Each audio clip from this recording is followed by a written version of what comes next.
I often like to say the stool on which good aging sits has three legs, and the three legs are, physical activity, good nutrition, and then social connectivity and a sense of purpose in life. And, one of those legs is a little bit wobbly. The stool's hard to sit on. And if you've only got one, then, the stool's going to fall over. What is up, my friend, and welcome back to the show. So excited to have you here today. Got a great episode for you on longevity, on the key to aging well, on the key to not just having a long lifespan, but a long health span so you can enjoy the things that you love to do, and spending time with your family, traveling around the world, doing extreme sports like kite surfing, whatever it is that you're into, walking up the stairs without holding on to dear life for the handrail. And in case you're tuning in for the first time, I'm health expert Ted Rice, coach to entrepreneurs, executives, and other high-performing professionals, and you're listening to the Legendary Life podcast. What we do here is we break down science-based information on how to lose fat, prevent disease, and live a longer, healthier life.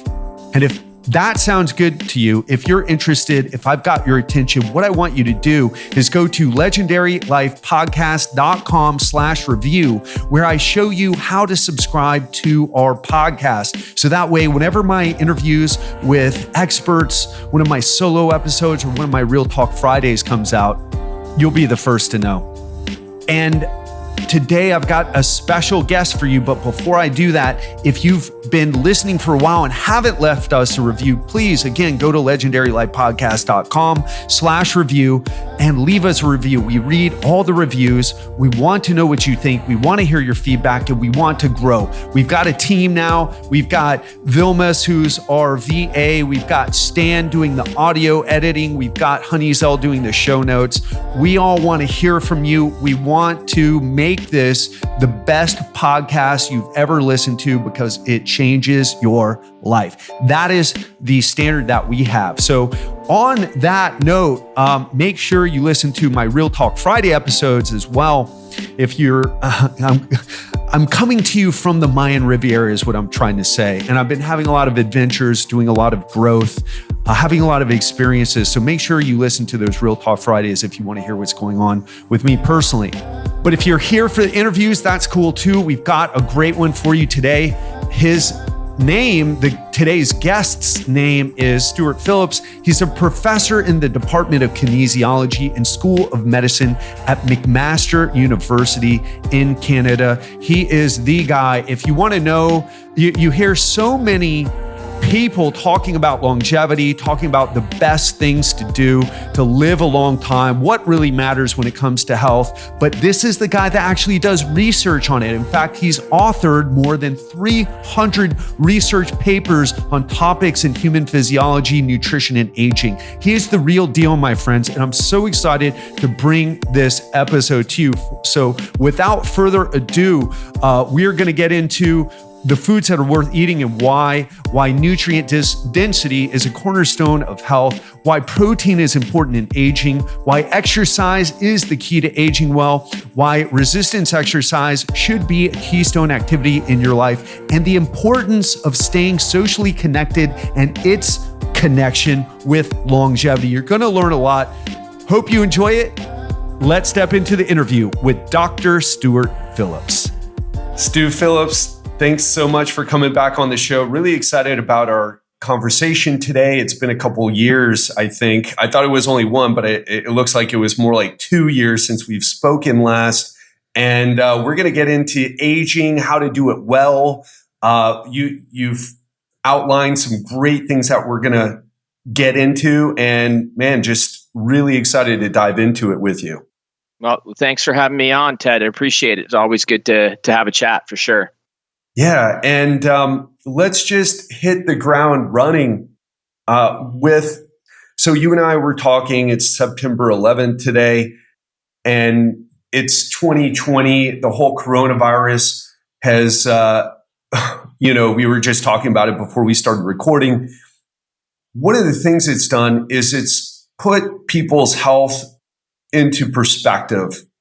people are more interested in like, hey, what are the best things to do? And there's so much misinformation out there that is very difficult to sift through. So today we're going to go over nutrient density, something that you wanted to talk about today. We're going to go over why protein is important in aging. We're going to talk about exercise, specifically resistance exercise as a keystone activity, and why, and I love this part, staying socially connected is important.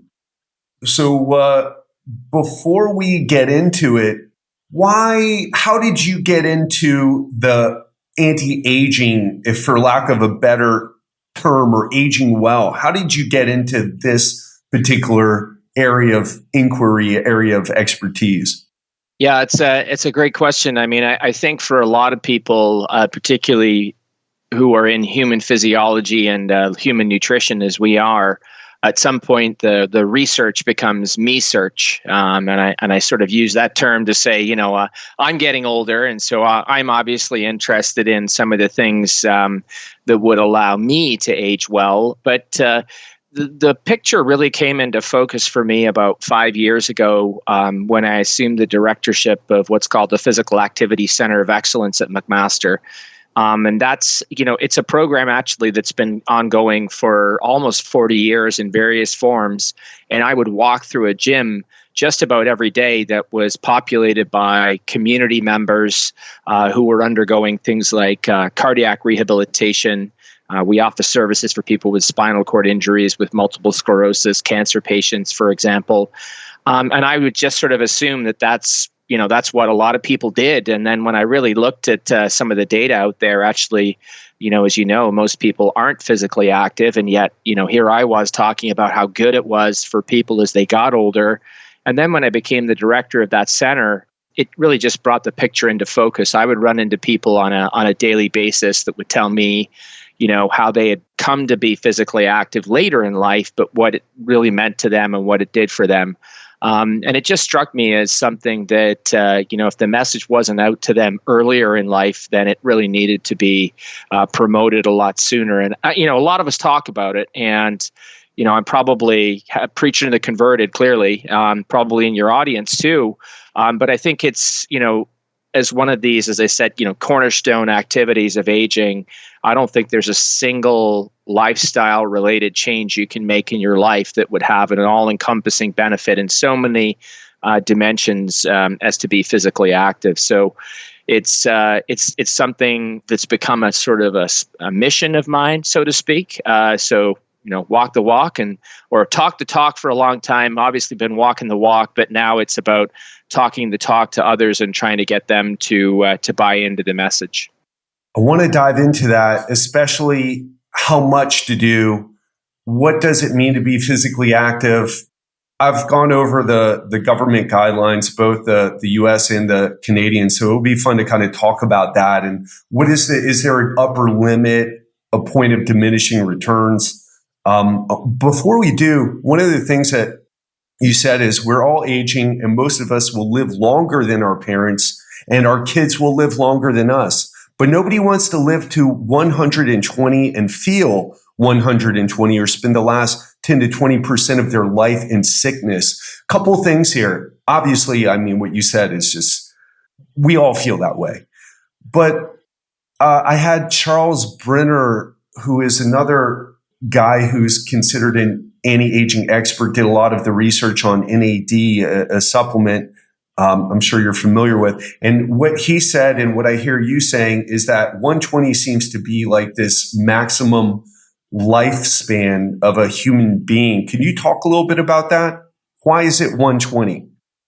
Yeah, I mean, I actually had a sort of pseudo conversation. I might call them pseudo conversations on Twitter, where you exchange some comments with somebody, and this person was sort of saying is that degenerative aging is a myth, and aging's not a myth. Everything ages, and if you're a fruit fly all the way up to human beings, everything ages, and there's probably about 5 or 6 chief theories as to what aging is all about and what is it that goes wrong with increasing age of any organism. It doesn't matter.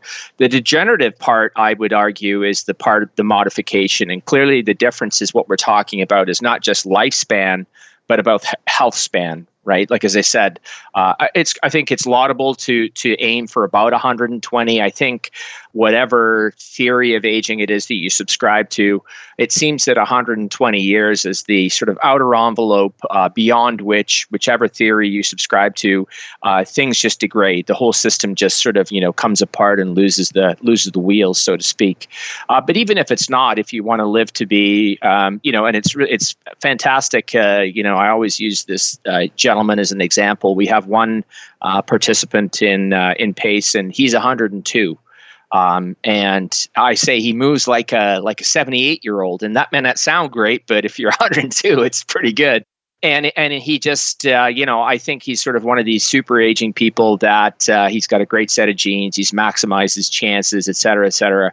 And he's doing really, really well. But who wants to be 102 and feel like you're 102? He says he feels good. My guess is probably like a lot of these super agers, so-called, at some point they just drop off, and that's the way things go. But, I think for most people, they'd like to live well up until the point where they die and not spend it in sickness.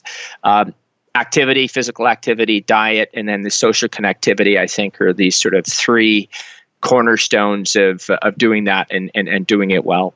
Now, why not the nutrient density? Yeah, the nutrient density piece is something, and I sort of talk about it in the context of the real food, whole food type approach. And, I clearly, like you, if you've had Charles Brenner on, you would have heard a lot about NAD and a lot of other sort of supplements that could prolong that. And there's plenty of them coming out. I think from a dietary perspective, whole foods are still the way to go with respect to maximizing the amount of nutrients that you're going to get. And we talk about protein foods, obviously, in my lab more than anything else, and about the nutrient dense package that they provide. More so animal-based proteins than plant-based proteins, although I'm not naive enough to say the mixture is probably better, I think, than one or the other.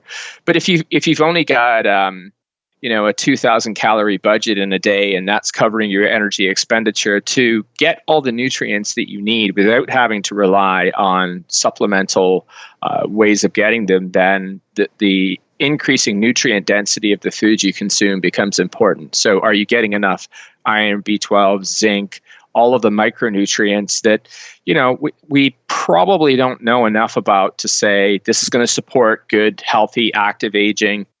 And, at the optimal level, and a lot of people then subscribe to sort of overdoing it, and I'm not sure that's good either. It sort of seems there's this fine balance between getting what you need, maybe getting an optimal level that maybe where it's a lot harder to peg what that is, but then there's sort of optimal, and I don't think that some nutrients you just shouldn't go there. But doing it with protein-based products, and more so animal-based protein products, is an easier way than trying to sort of pick your way around which foods that you might want to eat, for example.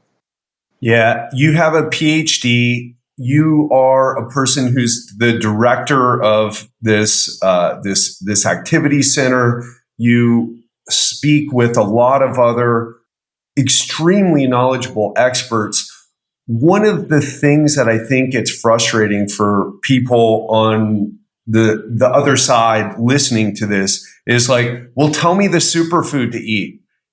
Should I be having spirulina and eating the blueberries? Like, is that going to make a difference for me? What are the superfoods that are going to maximize like my chances of living a long time, but living well and preventing disease?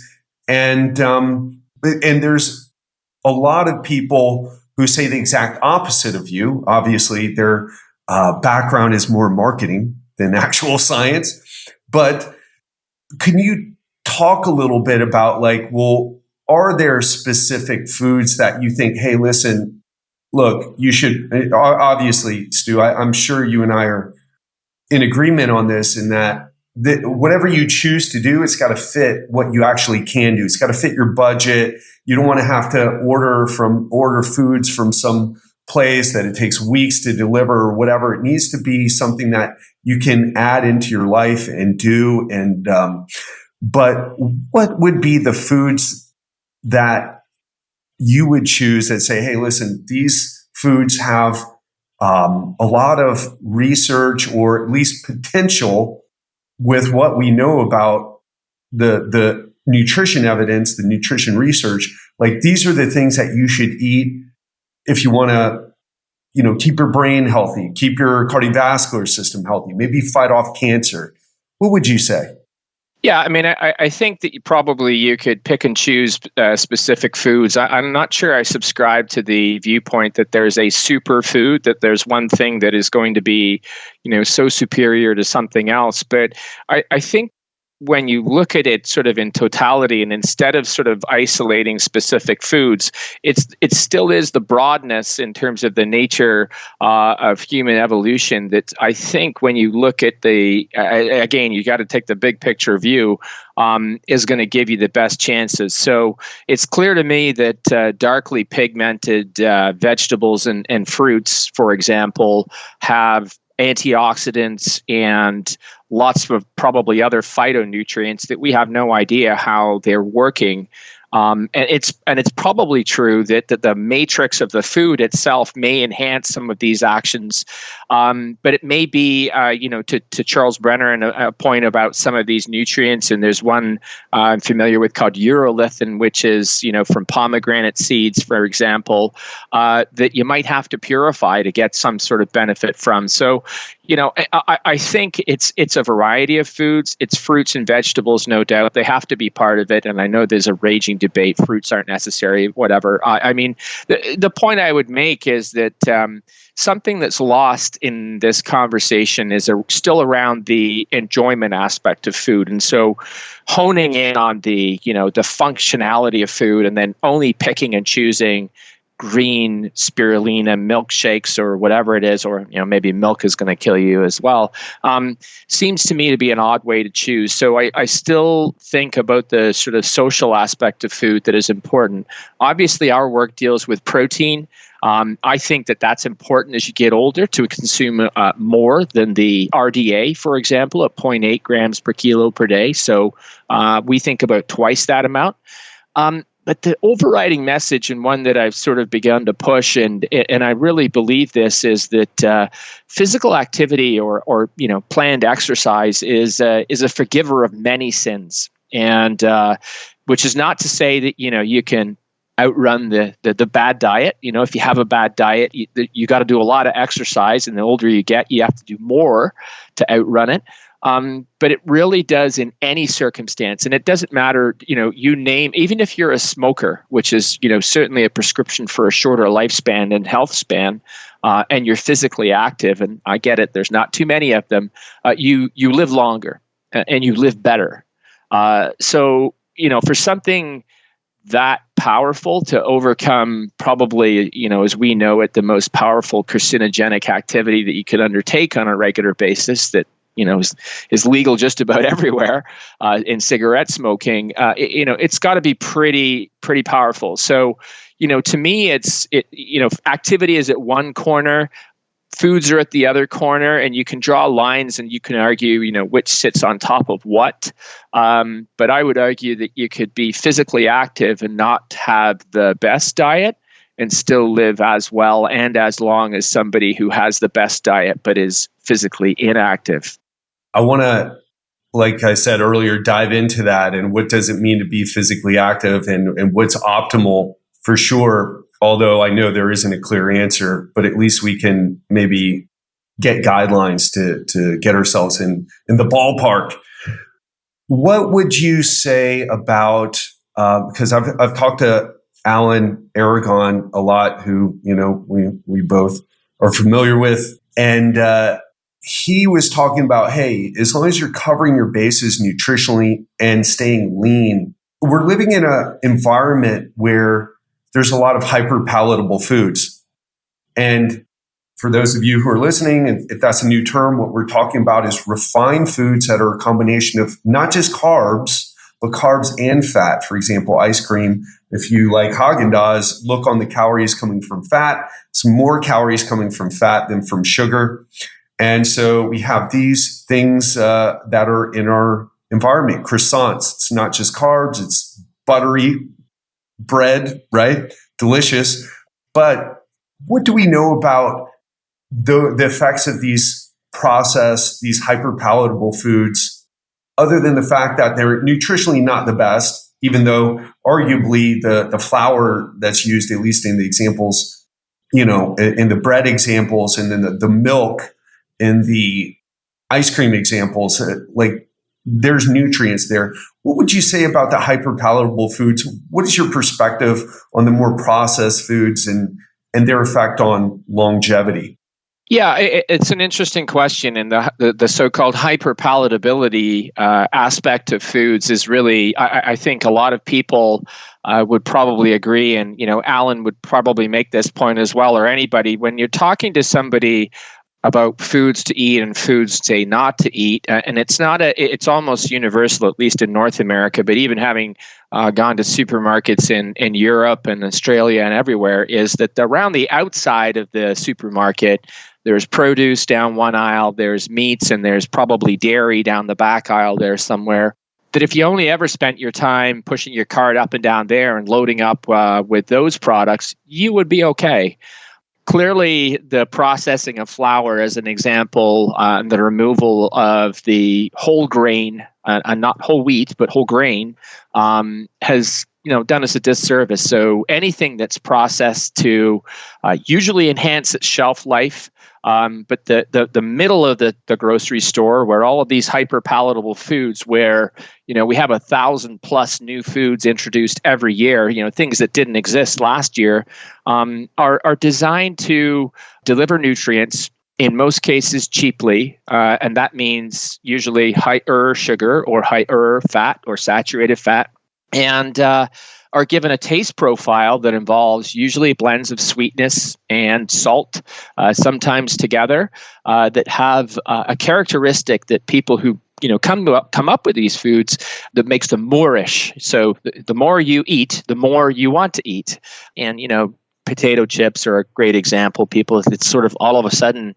and usually a mindless activity while you're watching television, you'll look down, you'll be like, holy cow, how come I ate, 2/3 of a bag? And it wasn't the small bag that you had, 10, 15 years ago. All of a sudden the bag's bigger. And all of those things probably play into the environment that we're in. I think it would be fair to say, and I'm not into sort of diet wars, but if you had the vegans at one end and the carnivores at the other, and these are diets that people find, A, I can eat them, B, I find my health is good, and I don't want to get into which is better, but I'm going to obviously have my own bias. I eat vegetables, but I also eat meat. So the Michael Pollan's omnivore's dilemma is to avoid the middle of the grocery store, and that's where the battle lines really should be drawn around Twinkies and cakes and crackers and hyper, as you said, processed, but also hyper palatable foods that just they're very nutrient poor. For the most part, not always, but for a large part, but energy dense. And so, it's this sort of sugary, fatty, salty, and yet not very many other nutrients in them, foods that are in the middle of the grocery store where you want to try and spend less time. Solid advice. When we started this conversation about nutrition, and I'm going to move on from it soon, I promise, right? But one more question, because I'm super curious about your perspective. But you said, okay, well, there's getting an adequate amount of nutrients, and then there's optimal, and then there's super optimal, which turns out not to be optimal, right? In the case of zinc or vitamin D comes to mind. Right. Once you pass a certain threshold, it seems, and I'm no expert, so feel free to correct me if I'm mistaken about this, but it starts causing other risks. How would we know what is the best? Let me start off by saying this. There are people, including medical doctors or functional medicine experts or nutritionists, they'll give you a blood test. They'll look at some of your levels of nutrients, say, hey, let's get you in here because this is where you should be for optimal health. Could you share anything about what we truly know about what's optimal regarding specific nutrients? I think our knowledge of the difference between and the recommended dietary allowances and dietary guidelines for a long time, probably up until about 15 to 20 years ago, were really written in the post-war era to prevent deficiency, and so we wanted to eliminate deficiencies of vitamin D, which led to scurvy, deficiencies in vitamin C, which led to scurvy, deficiencies in vitamin D, which led to rickets. And, what is the minimal intake of nutrient, X, Y, et cetera, to prevent that deficiency? And that's a fine and laudable goal. And I certainly subscribe to that, particularly if we were looking at kids that are growing. We want to give them the best chances. So they need to have the right amount of zinc, need to have the right amount of iron, all of these vitamins, et cetera. And then in adulthood, things change and you're not growing anymore. And it's really about prevention, I think, in your sort of mid-20s and beyond, a prevention of decline. And so I sort of look at it a little bit differently to say is what can we do to optimize that system to keep it functioning as if you were still a 20-year-old. Physically, I can tell you that my body doesn't work like it did when I was in my 20s. I have to be more careful about what I eat. But I think that the key part to me then is around trying to determine this sort of not just prevention of deficiency, but the optimal level. And that's much, much harder. Vitamin D, you brought it up as a great example. Michael Hollick is probably the most well-known proponent of, very large doses of vitamin D.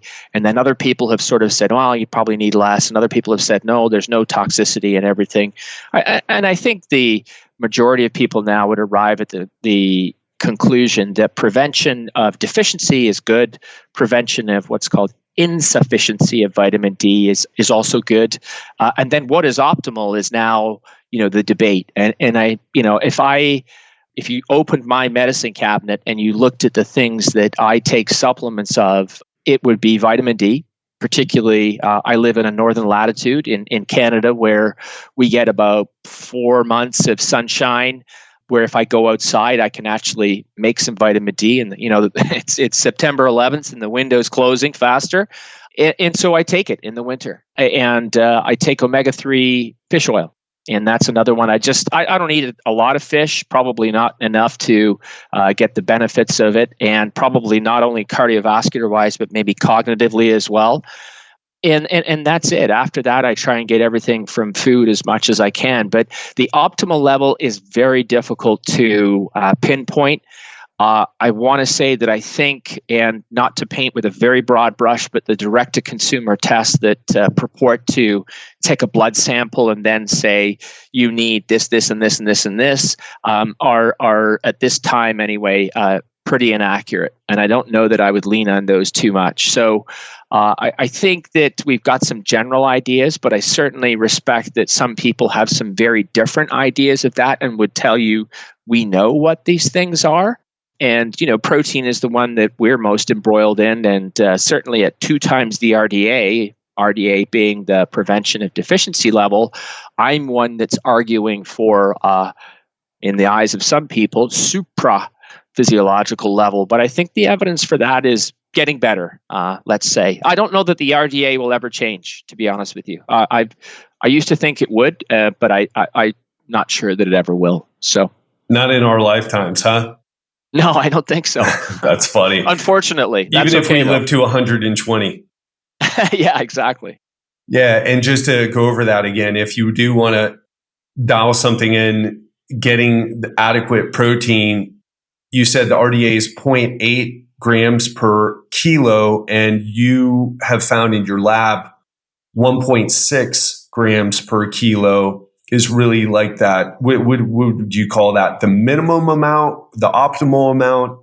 That to me is the sweet spot. That's where you reap all the benefits in terms of the repair that you require after physical activity, but you also support all of the physiological functions that require amino acids in your body. And obviously, people want to focus on muscle because that's the big reservoir.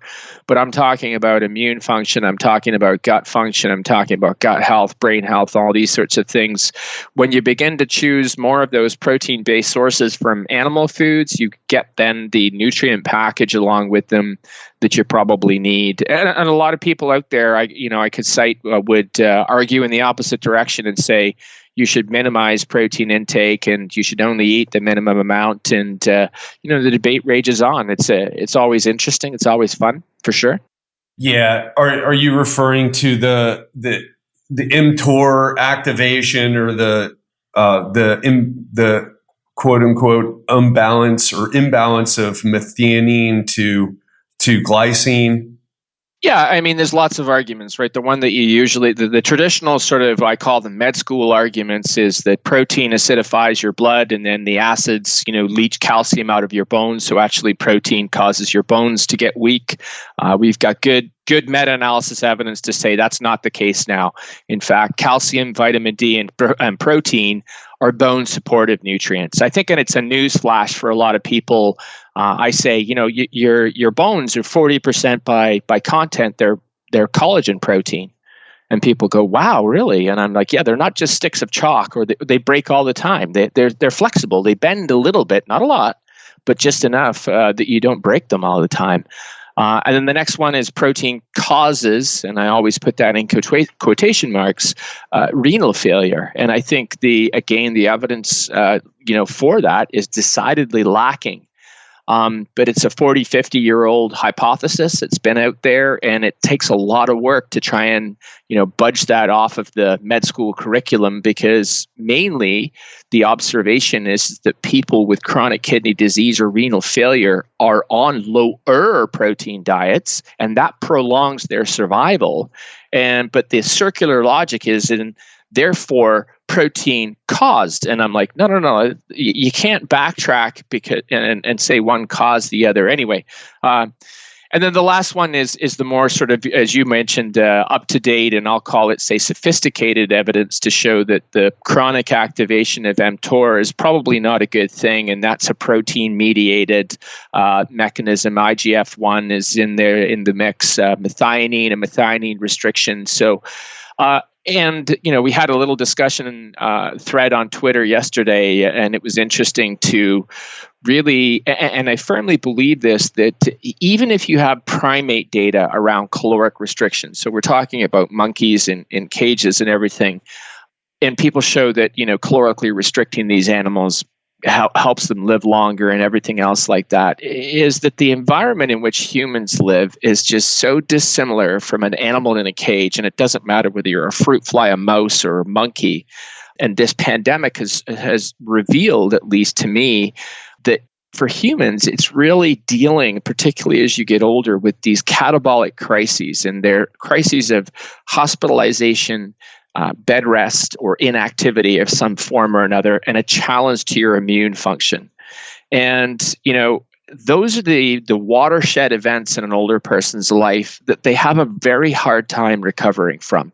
When you're young, you get sick, you break a leg, you do whatever, you spend some time in hospital, you bounce back. You sort of have this little valley, and then you come back. When you're older, the valley goes down, and man, it is hard to get back.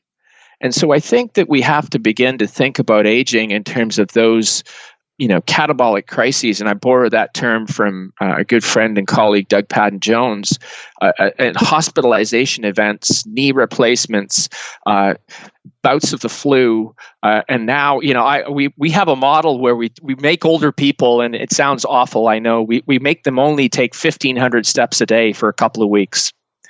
And people said, "Oh, well, when do people really do that?" And I don't know whether people have been wearing pedometers during this pandemic, but if you sit inside, and this is my office, and it's only 8 steps to my to get a coffee, whereas I used to have to walk a quarter mile and back. You probably take about 1,500 steps in a given day. So now we're all living it. And I know a lot of people are fond of saying, "I look outside my window, I see people on bikes," and I'm like, well, you're at home now, so you can see them. So there's a little bit of observer bias. But the data from Fitbits and Garmin's that we've looked at on a worldwide basis shows that people are doing a lot less. And so we think it's sort of a global, almost abrupt inactivity project. And older people who do this for 2 weeks, this is healthy older people, after 2 weeks become mildly insulin resistant.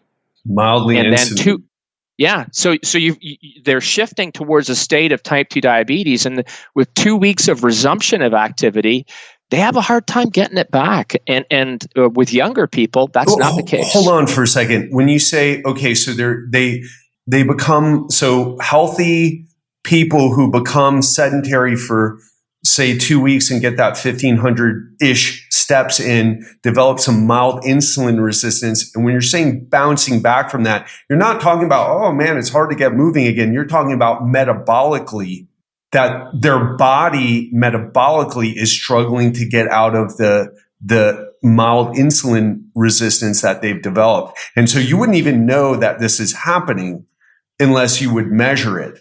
Yeah, you'd have no idea. So you're a 10,000 step a day person. You're following 10,000 steps. I know it's a made up number, but it's always the goal steps.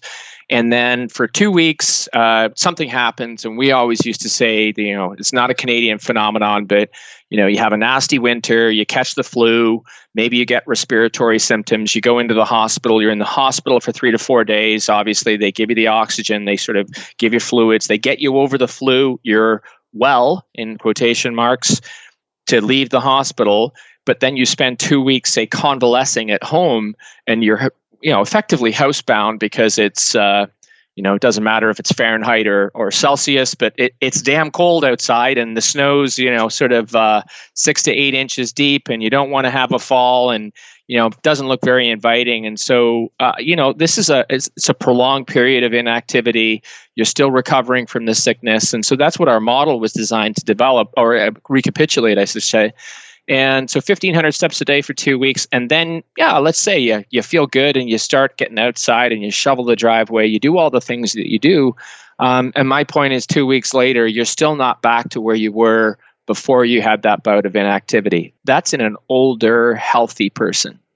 Now, layer sickness on top of that, layer chronic diseases on top of that, then you're talking about events which for an older person, metabolically, they just have to dig themselves. It's a deep hole, and it's difficult to recover. So those are the events that are watershed events for an older person, where I think that a lot of the message around the higher protein and physical activity that we're pushing deeply distinguish what humans do from, you name any lab animal kept in a metabolic cage, restricted methionine, or anything else like that.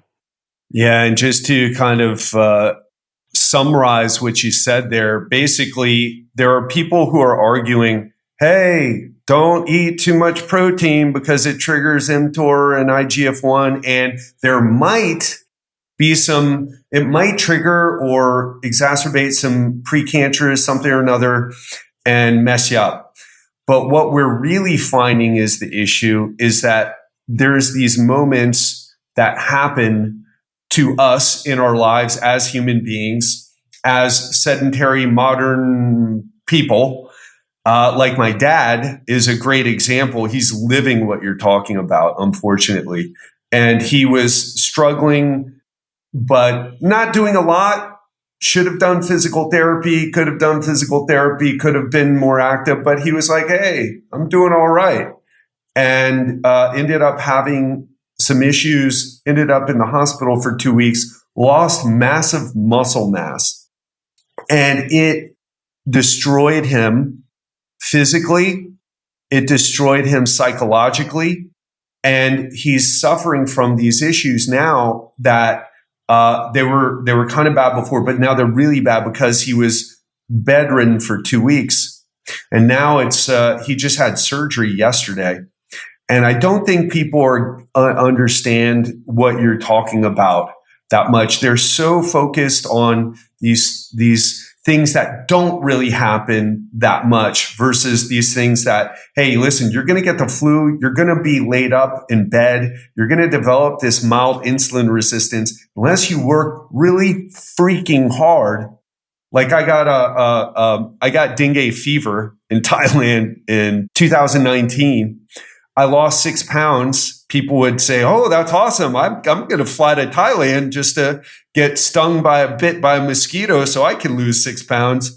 But what it was is, I mean, some of it may have been fat mass, but it was mostly lean mass because I could barely get out of bed, and it took me weeks. And I'm very knowledgeable, highly motivated to get back. I'm like, I'm going to get back my muscle. It took me, I want to say a couple months to do it. And late 30s, no issues, right? But people who don't have the knowledge and the motivation that I have, they would have been just lower down a level in terms of their physical activity. Never going to get it back because you go into the gym. Oh my God, I'm weak. I can't do the thing. I can't walk fast. I can't run. I mean, my physical ability was several levels down.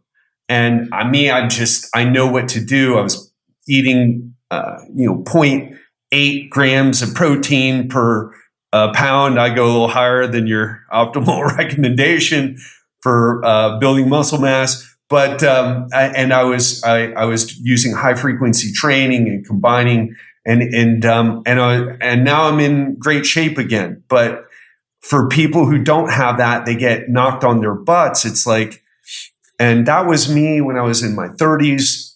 People are going to get the coronavirus or the flu, and it's going to be a thing that recurs. And so, what you're saying, I was going to make it a short one, but what you're saying is these are the things that will really trash your life moving forward. Yeah, one of the questions, and your example, and of your dad is not atypical. My father, I'm proud to say, about I want to say it's as long as 15 years ago, he wasn't in great shape. I was really bugging him. I was right on his case to say he needed to come into PACE. It wasn't PACE then, the center I direct, but I said, Dad, you should really come in and these people know what they're doing, and they'll give you a program that's really, and he was, so one of the first things he did was to go get a stress test. And, this is one of these things where, it revealed that he had poor cardiovascular circulation, and he went in and had a quadruple bypass. And so that probably saved his life. He was on the edge of a major heart attack, but not everybody gets the stress test, right? So there's these silent sort of factors that are going on. He probably had angina that he had chalked up to, the muscles in his back kind of hurt when he did something. And, like your dad, it's one of those things where you're like, I'm doing okay. And so since then, he's been a PACE member. He did his cardiac rehab in the center, and then he's never left. But during this pandemic, him and my mom, I said, you guys need to be really careful because you're in a high risk group, et cetera, et cetera. And you can see that they've their physical activity levels and their ability to get around it's been compromised. And so, as knowledgeable as folks like yourself and myself are, and we would fight to try and dig ourselves out of that. I think the majority of mere mortals, normal people, would not have either the knowledge or the foresight, or be encouraged, and I'm sad to say this, by medical people to be physically active. The message early on was stay home. And I don't disagree with that, but nobody ever said you can't go for a walk outside. And, we talked about guidelines and doses of physical activity. And I always point out to people that the biggest reduction in risk comes when you take someone who does nothing to getting them to do something on a regular basis. And that could be as little as a 10-minute walk per day. And, after that, it's, the curve drops steeply, and then it sort of begins to flatten out. Sure, you and I are probably somewhere out here. We do the, 150 minutes might be, that's the buy-in level, but that's not what most people do. So think about people in their 50s and 60s and beyond who are, you can say healthy, but I can tell you we conduct studies where we screen lots of older people, and every now and again we talk about it, and we call them these freaks that come in. They're in their 60s, 70s, and we say, what medications are you taking? And they say, none. And we just about fall over because it's so uncommon to see that now. So lots of people have chronic issues that are going to be exacerbated by these periods, and those are watershed moments for older folks. So your summary is spot on. I think you've really got to, rail and try and dig yourself out of those things.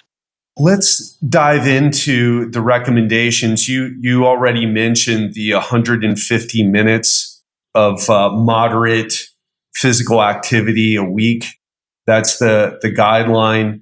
One thing that you said that I think bears repeating is a lot of people, and I had this in my head, if I'm not going to go to the gym for an hour or at least 30 minutes or 45 minutes or, these arbitrary numbers, it's really not worth doing anything because, hey, it's not going to be a good workout. And what you said is just anything is better than nothing. And it's something that I've been preaching for a while. It's like, just do something, right? No matter what it is. You can drop and do push-ups, or can't do push-ups, do a plank hold, or, your legs, do some squats, go for a walk in place, do actually what I do. There's another Canadian friend of mine, Brad Thorpe, who's really into isometrics training. And do you know Brad? Yeah, I know the name. Yeah, I know who he is. Yep. Yeah. And I try to get, for people who can't do steps or they're, doing isometric holds that just challenge the muscle. And it's, it can be a real game changer, not just to get in that work for the muscle when you don't have a lot of space, but also for your health and for your joints. So what do we know about, other than what the government guidelines for the 150 minutes, what do we know about what's optimal for longevity? Like, is there a point of diminishing returns that we're aware of?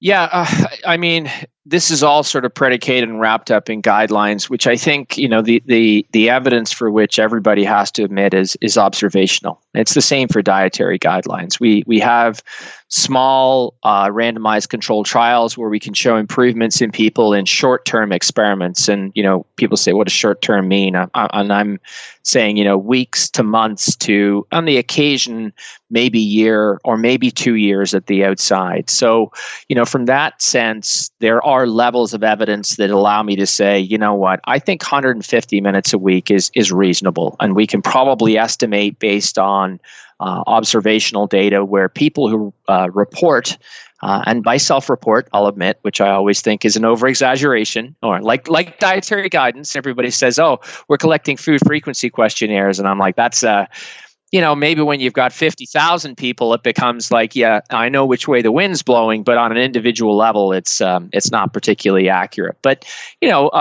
glossing over some of those sort of assumptions, I think that it's pretty good evidence to say that if you've got 150 minutes of moderate, so, reasonably intense walking that gets your heart rate up, you're going to be great. You're going to do really well. But even if you can only get 20 minutes, 10 minutes, 15, those are the numbers that, to your point about, it's only a worthwhile workout if you go to the gym, sweat to the degree that you soak, right through whatever it is you're wearing, and you're absolutely exhausted at the end. And that's not true. If you do that, that's great. And you can handle that and that you enjoy that, that's great. People say, what's the best activity? And I'm still firm on this. The best activity is the one that you enjoy doing and that you'll keep doing. And I've softened on my position a lot on that over the years. And I think it comes from looking not just at the gym and your world, where I think a lot of people who want to say, well, you got to do this workout or you're wasting your time, is to take a broader look and take a stroll around and really begin to think about people that aren't like you and I, or people at the gym, and just normal people, and say, what do these people need to do to improve their health? Is there better outcomes with more exercise? Probably so. Is there a point at which returns diminish? Absolutely. Where that point exists, I think, is probably pretty personal and individualized. As a population guess, I'm not sure that I could really say. What we do know, though, is that on average, if you're a physically active person that meets those goals, you can expect to, on average now, enjoy about an extra 2.5 years of life. What you can certainly expect if you follow the guidelines, and resistance exercise being part of that, and that's a whole nother conversation. Usually they're an add-on, right? It's the do 150 minutes and it would be good. And I'm like, no. It wouldn't just be good. It would be excellent. And then they're required. And I think we're beginning to scratch away at the knowledge base there to have that recommendation become part of the 150 minutes and two bouts of resistive work a week at least. But that's the one that people miss more often than not, and definitely don't make. Again, if self-report is any guide, you probably got about 15 to 20% of people doing that on a regular basis. So I'm going to cut that in half and just say that that's the number of people who I think are really doing it. But health span is the key. And I think that that's the big thing. So as I said, if I'm going to plan to live to be 95, which isn't an unreasonable goal by any stretch these days, I'd like to live to 95 and be in good health, go to sleep one day, and then never wake up. And that would be a life well lived in my books. Yeah, thanks for sharing that. And it is a bit tough to figure out. And there's guidelines, and then there's other people saying things. And then there's, I can think of some research that was looking into I can't remember all the details, but looking into whether athletes live longer than the average active person. And the only people who live longer were, if I remember correctly, were endurance athletes. Yeah. Is that true to your knowledge, or? Yeah, so I think that there's a lot that confounds that. But I mean, one of the things that we've tried to hit on in the last few years, we had a symposium at the American College of Sports Medicine, and one of the talks that I gave was, a lot of the evidence in the United States and worldwide that for the prescription of physical activity as a bona fide way to reduce your risk comes from the Cooper longitudinal aerobics study. And Ken Cooper, the main physician that was, to which, from his name is given to the study, is a runner, or, and still is. And so I sort of mused to say that if Ken Cooper was a weightlifter as opposed to a runner, we'd know a lot more about what weightlifting did for people's health than we would about aerobics. So we haven't got that study on a weightlifting aspect, and I think that it's tempting to look at people who are, were lifetime power lifters, which is a very different sort of sport to compete in than would be endurance activities. And some of those people, musculoskeletally later in life, they're not in great shape. And, so that's maybe not the way that you should do things. So I think from a prescriptive standpoint, and this is my personal belief, that beyond the age of 65, the thing that will stand you in better stead in terms of being able to do all the things that you want to do is to be strong. Not that being fit, cardiovascularly fit, is a poor thing, but it's the people who maximize both of those things. So, my colleague at McMaster University, Marty Gabala, convinced me through the work that he's done about high intensity type training that, if I only have 20 minutes, I can get a very effective workout in to sort of alleviate my risk for all kinds of things and also keep my fitness level up. But I spend more time lifting now and less time doing long, slow runs and long, slow bike rides than I ever have. And I think that that's because being stronger as you get older is a better trait to have than being fitter. Thanks for sharing that. One other thing before I'll let you go, if you can. This is something I've been doing my best to promote, is the the what's kind of clunkily called the biopsychosocial model of health, right? I just kind of call it deep health, right? Because rolls off the tongue a bit better, sounds cooler. But the biological is where most of us focus. Oh, how much exercise do I have? Should I eat the Japanese purple potatoes? Should I have the kale shakes? Should I take NAD supplements? Should I do saunas? Should I, the list goes on and on. What type of resistance training should I do? Right.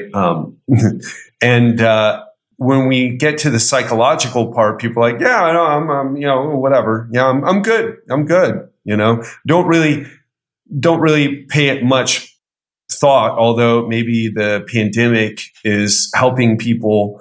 I've seen that Talkspace, which is a therapy app, actually, where I hired my therapist before the pandemic, but the use of it was up like 60%, which is good to see. But the part that you brought up is the social aspect.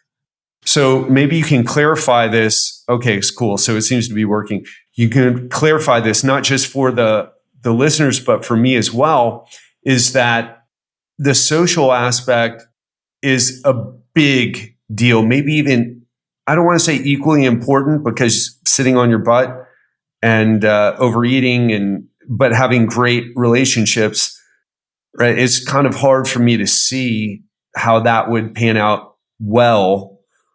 Just from the beneficial social relationships. But what we know is that feelings of loneliness increase inflammation, and social isolation itself, which is actually being alone, can influence inflammation levels. Can you talk about that, what we know, what's important, and why people should pay more attention to this aspect of their life? Yeah, full disclosure is that I don't know very much about this, but I'm learning. What I do know is that, as you said, people who are socially isolated, and this pandemic has probably driven that number up, particularly older people. The stereotypical is the older man, older woman who lives alone in an apartment, maybe has poor mobility, and so has a hard time getting out, getting around, to the point where they might only see one person in a day. It may only be somebody who delivers a meal service or a medical facility or something like that that's doing something for these people. And, that aspect of aging and the loneliness that people feel, as you said, is associated with inflammatory conditions and exacerbation of chronic health problems, and definitely mental health problems around anxiety, depression, et cetera, that really do affect people's quality of life, and likely then have an impact on the physiology, and not only their quality of life, but maybe even the length of their life, and definitely their health span. So, we're beginning to appreciate that people need to remain socially connected. That could be family. It could be faith-based. It could be through a group in terms of, other seniors. It could be with one or two special people, not necessarily relatives, even care workers, for example. But I think the biggest thing is for older folks to feel like there's a sense of purpose to their life. Linda Fried, who is probably the person who has done more to help define what we call frailty, has a program in which older people are asked to connect with younger people and engage in a little bit of sort of volunteerism even. And that's made a lot of these people, in terms of the perception of what they bring to the game, in terms of their value, if you like, feel a whole lot better. And then we notice that their anxiety goes down, their depression rate goes down, and they just feel better. So I think that we're beginning to again scrape the surface of this science, where we understand the connection between psychological, sociological, and then obviously physiological health. But I think as you get older, this probably underpins a lot of statistics around people who are married and have couples, live longer, men. I know a lot of men say, well, it's because my wife bugged me to go to the doctor, because, a lot of men just don't do it. Well, if that's the case, that's fine. But I mean, the social support that you get from your spouse or your partner, no matter who they are, if you feel that you're connected to them, that's a really big deal. And so we've got lots of data. Again, it's association, but I think we're beginning to pull apart some of these relationships, as you said, the inflammatory aspect. If you'd asked me about that 10 years ago, I'd have been like, nah, I just don't see it. But now it's beginning to go, wow, that's there. And, how is that working? And so what's going on neurally? And I think that as a science, as long as neurological examination and everything has been around, we just don't have the right tools to be able to know what is happening, until somebody dies, and then we can look at their brain. But, in vivo brain imaging methodologies and lots of other things are beginning to show that this is a big deal.